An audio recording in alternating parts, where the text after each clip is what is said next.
Bonjour à tous et bienvenue dans cette vidéo où nous allons voir ensemble les 6 compétences essentielles pour faire du growth hacking. Alors tout d'abord, le growth hacking, c'est quoi? Rapidement, une petite définition.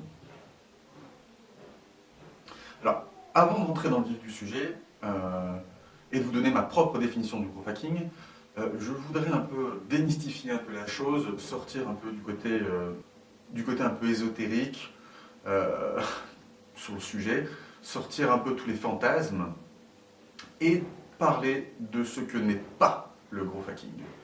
Alors, tout d'abord, le growth hacking ne fait pas de miracle. Si vous cherchez une option pour gérer 1 million d'euros de chiffre d'affaires en moins d'un mois, ou vous ouvrir en quelques jours un marché complet, alors, je vous conseille un truc, c'est de prier Saint Rita, ça ira probablement plus vite. Voilà. Deuxième chose, le growth hacking n'est pas juste une série de hacks. Contrairement à ce qu'on peut penser, le growth hacking est une approche beaucoup plus complexe. Le growth hacking ne se résume pas à quelques diplômes. C'est également une vision très réductrice du sujet. Enfin, dernier point, le growth hacking n'est pas uniquement des courbes de croissance exponentielle. C'est extrêmement réducteur de penser de la sorte et extrêmement dangereux pour votre business. Voilà. Une fois que cela est dit, on peut se pencher un petit peu sur ce qu'est vraiment le growth hacking. Alors, pour moi, le growth hacking, c'est avant tout un état d'esprit basé sur l'analyse, le test, le scepticisme, la créativité et éventuellement une touche d'anticonformisme. Voilà. Alors, le but derrière ça, c'est avec une problématique donnée, c'est de vous trouver la solution sur mesure, la plus adaptée, parmi d'autres. Alors, ce que je vous propose maintenant, c'est d'aborder directement les 6 compétences clés. Alors, la première, c'est avoir le sens des affaires. Alors, ça implique un certain nombre de soft skills, tels que l'empathie. Alors, qu'est-ce que l'empathie? C'est apprendre à se mettre à la place de l'autre. Avoir une approche également psychologique, donc c'est-à-dire comprendre comment l'autre pense et fonctionne. Je dirais également qu'il faut avoir une curiosité client. C'est s'intéresser également à tous les points de blocage qu'il peut avoir, ses frustrations, ses problèmes, mais ses joies également. Donc c'est vraiment s'intéresser comment fonctionne votre client, comment il pense, qu'est-ce qui le gêne. Quatrième point, je dirais également qu'il faut avoir un sens du service client. Donc je résumerai ça à un seul mot, c'est Excelsior. Donc c'est-à-dire de mettre en place à votre niveau tout ce qui est possible pour que votre client sorte satisfait de son expérience avec vous. Et enfin, le dernier point, c'est la culture générale. Alors, la culture générale, c'est tout le reste qui va vous permettre d'apprendre à penser, à raisonner, à comparer, à analyser, à disrupter. Voilà, c'est tout ça. La deuxième compétence clé, c'est d'avoir de sérieuses notions en marketing stratégie. Alors ici, on va se concentrer sur 2 approches très simples et très basiques. C'est l'inbound marketing, voilà la définition, et l'outbound marketing, voilà la définition. Alors, à partir de ces 2 types de stratégies, vous allez être capable de mettre en place vos propres stratégies marketing d'acquisition. Le troisième point, concernant les compétences clés, c'est la production de contenu. Alors, c'est savoir, je dirais qu'il y en a 4. Créer des vidéos, créer des podcasts, avoir de très bonnes notions ou compétences en copywriting, mais également en création de charme visuel et en design. Voilà.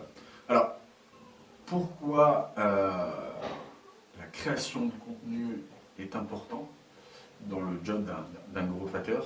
Parce que c'est les bases de toutes les tactiques qu'il va utiliser pour réaliser les stratégies. C'est un peu le socle, c'est un peu la matière première, c'est un peu le sang. Voilà. Et si, une fois que vous avez mis en place ces tactiques et vous réalisez vos stratégies, avec un peu de chance et beaucoup de talent, vous allez pouvoir éventuellement atteindre vos objectifs. Le quatrième point, je dirais que c'est le marketing automation. Alors, le marketing automation, qu'est-ce que c'est? Voilà une rapide définition. Alors, vous l'avez compris, c'est une compétence technique essentielle qui va vous permettre de gagner beaucoup de temps, d'optimiser votre travail à travers des outils comme des plateformes d'emailing. Vous avez également des bots, des marketing bots qui peuvent également être utiles. Et vous avez également toute une série d'outils d'automation marketing, on ne va en citer qu'un seul ici, du type Zapier. Alors le but final du marketing automation est dans un contexte, admettons, d'une série de tâches extrêmement chronophages et qui nous apportent, in fine, que très peu de valeur ajoutée. Le but, c'est quoi? C'est de les automatiser afin de gagner du temps, de vous dégager énormément de temps pour vous consacrer à ce qui est très important dans votre business, c'est gérer de la plus-value. Le cinquième point, c'est être data-driven. Alors, qu'est-ce que c'est data-driven? C'est très simple, c'est analyser vos données. Alors, le but, c'est de comprendre qui est votre client, de comprendre comment il fonctionne, il consomme, il achète, il réfléchit, il raisonne, et identifier quels sont les déclencheurs à l'achat et pourquoi. Voilà, c'est trois informations capitales que va vous apporter votre analyse de base de données. Alors, vous l'aurez compris, le but final de cette approche, c'est de créer des personas marketing.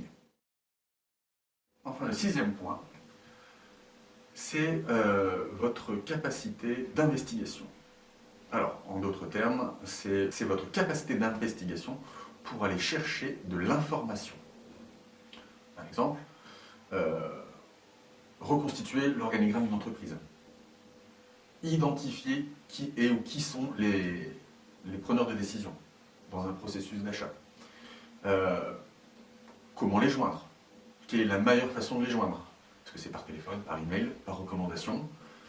Est-ce que c'est via un assistant? Voilà. Est-ce qu'il vaut mieux travailler via un expert qui a la confiance aveugle du preneur de décision? Voilà. C'est comprendre tout ce jeu.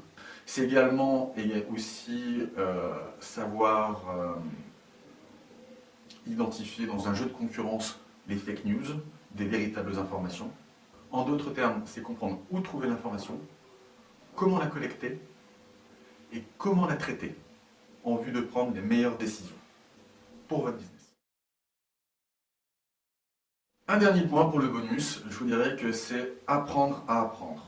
Donc, c'est apprendre à apprendre vite, car c'est une clé essentielle pour pouvoir s'adapter. Alors voilà, vous avez compris, on arrive à la fin de la vidéo. La prochaine étape, c'est de vous proposer une série de livres blancs qui vont traiter de l'intégralité de ces sujets, et dans lesquels on va rentrer vraiment dans le détail. Alors, les points qui vont être abordés sont les suivants. Le tome 1, c'est la philosophie et la théorie du growth hacking. Dans le tome 2, vous aurez également la boîte à outils du growth hacker débutant qui tourne avec des moyens limités. Dans le tome 3, on va aborder l'analyse de bases de données dans le but de créer des personas. Dans le tome 4, nous allons aborder le marketing automation et ses outils dans le but de gagner du temps afin de vous permettre de créer encore plus de valeur ajoutée pour votre business. Dans le tome 5, nous allons aborder quelques study cases et mon retour d'expérience sur le growth hacking. Et enfin, dans le tome 6, nous allons voir ensemble comment mettre en place une véritable stratégie d'acquisition pour générer de la croissance. Voilà, j'espère que cette vidéo vous aura été utile et si vous avez quoi que ce soit ou si vous souhaitez échanger sur quelque problématique que ce soit, n'hésitez pas à me contacter, je reste à votre disposition. Allez, ciao, bye. Pistol shots ring out in a barroom night. It's a Betty Valentine from the floor above. She sees the bartender in a pool of blood. Cries out, they've killed my love. Here comes the story of the hurricane. The man the authorities came.